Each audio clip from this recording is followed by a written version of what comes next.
Next topic is forfeiture.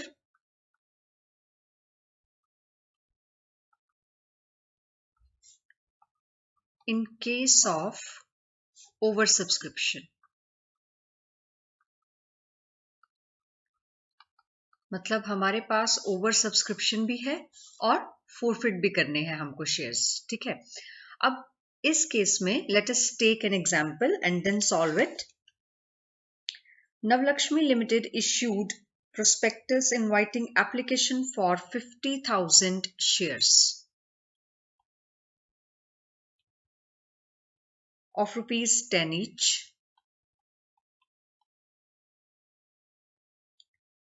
These shares were issued at the following terms. और terms क्या है? On application, it is rupees 3. On allotment, rupees 4. On first call,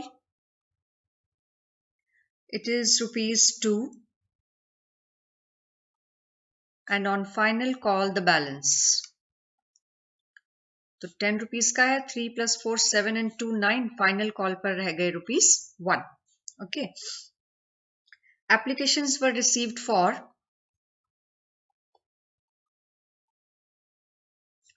60,000 shares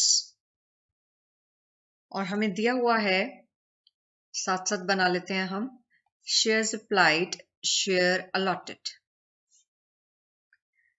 10,000 shares जिन्होंने apply किए थे हमने उनको सारे के सारे शेयर्स दे दिए। 20,000 शेयर्स जिन्होंने अप्लाई किए थे उनको हमने दिए हैं 15,000 शेयर्स। 30,000 जिन्होंने अप्लाई किया था उनको हमने दिए हैं 25,000 shares. All excess amount paid on application is to be adjusted against amount due on allotment.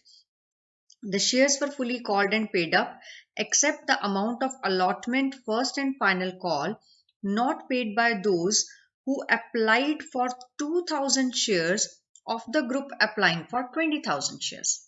वो कह रहे हैं कि सब कुछ पे हो गया लेकिन अलॉटमेंट,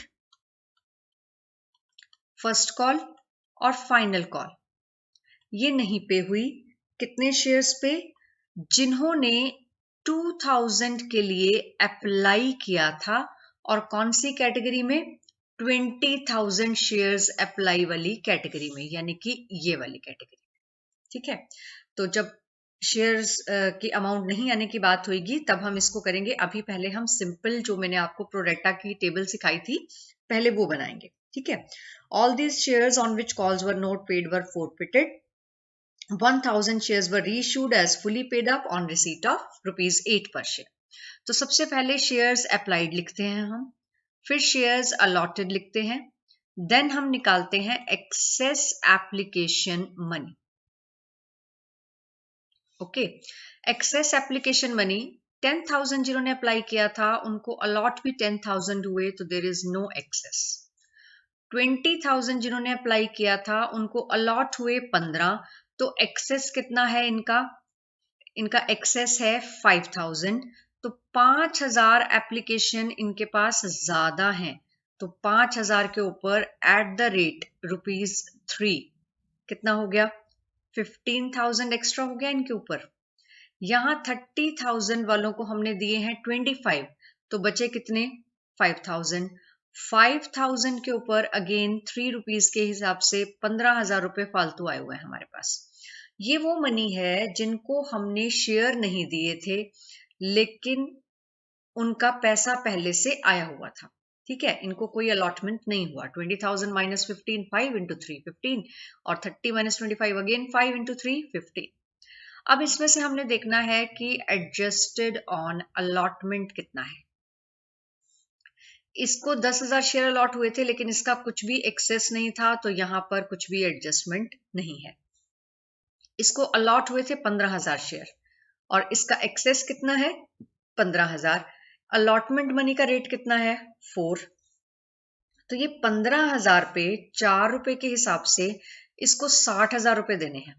15,000 शेयर इसको मिले हुए हैं, ये जब अलॉटमेंट देगा तो 4 के हिसाब से इसको कितनी देनी है? 60,000, लेकिन इसने एडवांस कितना दे रखा है 15, तो 60 में से 15 एडजस्ट हो जाएगा। जब इसके देने की बारी आएगी तो ये कितना देगा 45। तो अभी हम यहाँ पे एडजस्ट कितना कर दें, 15 का 15 एडजस्ट कर दें अलॉटमेंट पे, ठीक है। इसी तरह से जो दूसरा है उसको 25,000 शेयर मिले हैं, तो वो अलॉटमेंट की बारी जब आएगी तो 25,000 पे 1 लाख रुपए देने हैं उसने। अब यहाँ पर एडवांस उसने कितने दे रखे हैं 15, तो इस 15 को एडजस्ट कर लो, 85 जब बारी आएगी तब दे देगा। तो अभी 15 हमने यहाँ पर एडजस्ट कर दिए, ठीक है। तो there is nothing to refund, there is nothing to adjust on call, हमारे पास कुछ भी नहीं है। अब जब आप ये वाला काम कर लेंगे ना टेबल पे, तो इस टेबल को बनाने के बाद आप एक काम करिएगा, एक लाइन लगाइएगा पेंसिल से, ठीक है। और ये वाला काम पेंसिल से करिएगा जो मैं अब करने लगी हूँ। अब मैं ये वाला काम कर रही हूं ताकि मेरे को क्वेश्चन में कोई गलती ना लगे कि 2000 शेयर्स जिन्होंने अप्लाई किए थे उन्होंने अलॉटमेंट, फर्स्ट कॉल और फाइनल कॉल नहीं दी, तो मैं इनका अमाउंट ऑफ डिफॉल्ट पहले ही निकाल लेती हूँ। तो वो मैं कैसे निकालूंगी, 2000 यहां मुझे ध्यान से देखना है कि मुझे अप्लाइड दिया है कि अलॉटेड दिया है। मुझे अप्लाइड दिया है, तो अप्लाइड दिया तो मैं यहां लिख देती हूँ 2000।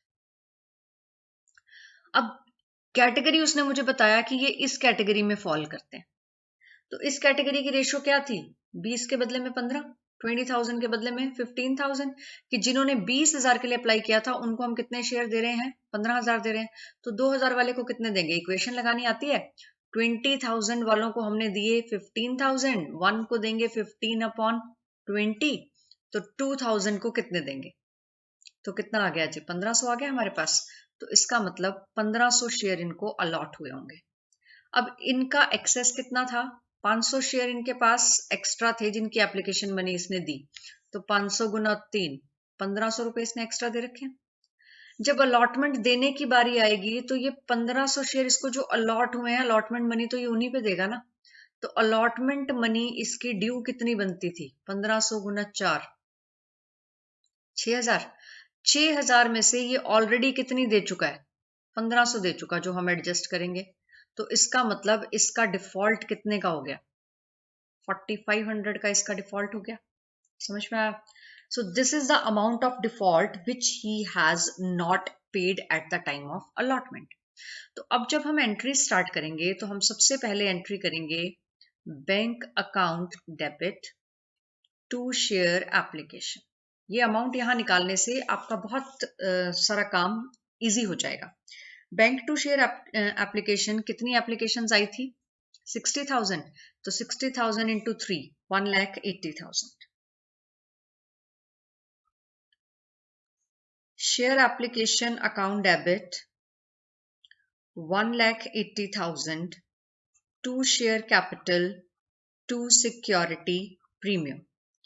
1,80,000 ये है, शेयर्स थे 50,000, तो 50,000 इंटू 3 शेयर कैपिटल में चला गया 1,50,000, और नेक्स्ट हमारे पास कितना आ गया, sorry not security premium, share capital था 1,50,000 और एडजस्टेड ऑन अलॉटमेंट कितना था 30,000, तो टू शेयर अलॉटमेंट, अलॉटमेंट पे कितना एडजस्ट किया हमने 30,000। ओके, तो शेयर एप्लीकेशन 180, 150 में वो गए जितने हमने शेयर्स दिए हैं, और 30,000 हमारा किस पे एडजस्ट हो गया, अलॉटमेंट पे। कुछ रिफंड नहीं है, कुछ कॉल्स में एडजस्ट नहीं है, तो सिंपल एंट्री हो गई।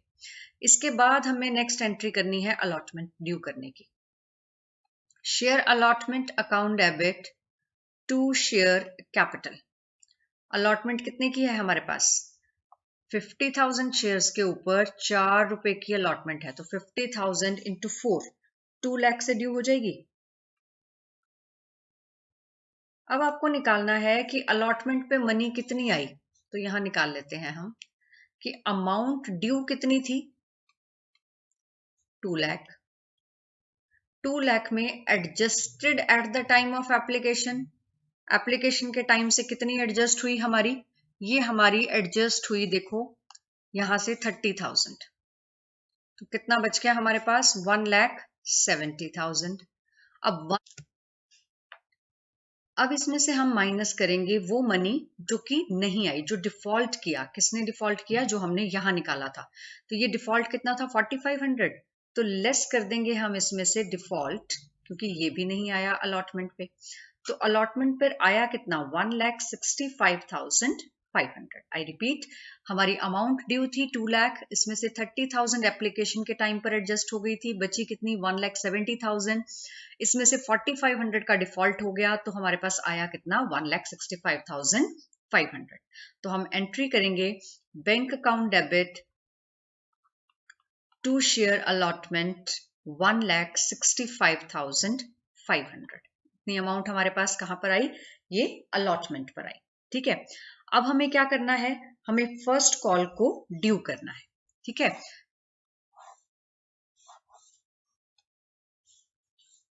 तो फर्स्ट कॉल को ड्यू करते हैं हम share first call account debit to share capital. और हमारी फर्स्ट कॉल कितने की थी, 2 रुपीज की, तो 50,000 इंटू 2 कितना हो गया 1 लाख। जब रिसीव करने की बारी आएगी तो bank account debit to share first call. तो जो 1500 शेयर्स थे जिन्होंने अलॉटमेंट नहीं दी, उन्होंने फर्स्ट कॉल भी नहीं दी, उन्होंने फाइनल कॉल भी नहीं दी। फर्स्ट कॉल हमारी थी 2 रुपीज की और फाइनल कॉल हमारी थी 1 की। तो 1500 पे 2 रुपीज के हिसाब से 3,000 रुपीज नहीं आएंगे, तो हमारे पास फर्स्ट कॉल की कितनी अमाउंट आ जाएगी 97,000। इसके बाद फाइनल कॉल ड्यू करेंगे share final call account debit to share capital. और फाइनल कॉल कितनी की है हमारी 1 रुपए की, तो 50,000 इंटू 1 कितना हो गया 50,000। नाउ व्हाट, इसको रिसीव करेंगे bank account debit to share final call. तो फाइनल कॉल कितनी रिसीव नहीं होगी, अगेन 1500 शेयर्स पे 1 रुपीज के अकॉर्डिंगली 1500 नहीं मिलेगा हमें, तो हम माइनस कर देंगे, ये आ जाएगा 48,500। अब हमें करना है इन शेयर्स को फोरफिट। तो शेयर कैपिटल अकाउंट डेबिट, कितने शेयर्स थे हमारे पास 1500 शेयर्स जिनको हमने फोरफिट करना है, तो 15,000 आ गया। इन पे क्या क्या नहीं आया वो सब बाय नेम लिख दो। शेयर अलॉटमेंट भी नहीं आई, शेयर फर्स्ट कॉल भी नहीं आई और शेयर फाइनल कॉल भी नहीं आई। अलॉटमेंट पे हमने निकाला था इसका default, it was 4,500। First call पे हमने अभी देखा 3,000 नहीं आया था और फाइनल कॉल पे 1,500 रुपए नहीं आए थे। ठीक है, और बाकी जो बचेगा वो किस में आ जाएगा, वो फोर फीचर में आ जाएगा। तो फोर फीचर में कितनी अमाउंट आ गई हमारे पास 6,000। अब हमने इनको रीइश्यू करना है और इसमें से सिर्फ 1,000 रीइश्यू करने हैं, 1,500 नहीं करने, 1,000 करने हैं। तो बैंक अकाउंट डेबिट हमने 1,000 शेयर्स इश्यू किए 8 रुपीज में, कितना हो गया 8,000। To share capital 1,000 into 10,000। और शेयर फोर फीचर में से कितना निकाल लेंगे हम 2,000। अब हमें देखना है कि कैपिटल रिजर्व में कितना जाएगा, share forfeiture to capital reserve. तो ये जो फोर फीचर का अमाउंट था 6,000, ये 1,500 शेयर्स पे था, हमें 1000 के लिए निकालना है। तो 15 4 60 कितना हो गया 4,000। 4,000 में से यूज कितना हुआ 2,000, तो कैपिटल रिजर्व में चला जाएगा 2,000। और शेयर फोर फीचर में कितना पड़ा रहेगा 6,000 में से हमने ये कितना निकाला 4, तो शेयर फोर फीचर में भी कितना पड़ा रहेगा 2,000 और कैपिटल रिजर्व में भी कितना जाएगा 2,000। Got it.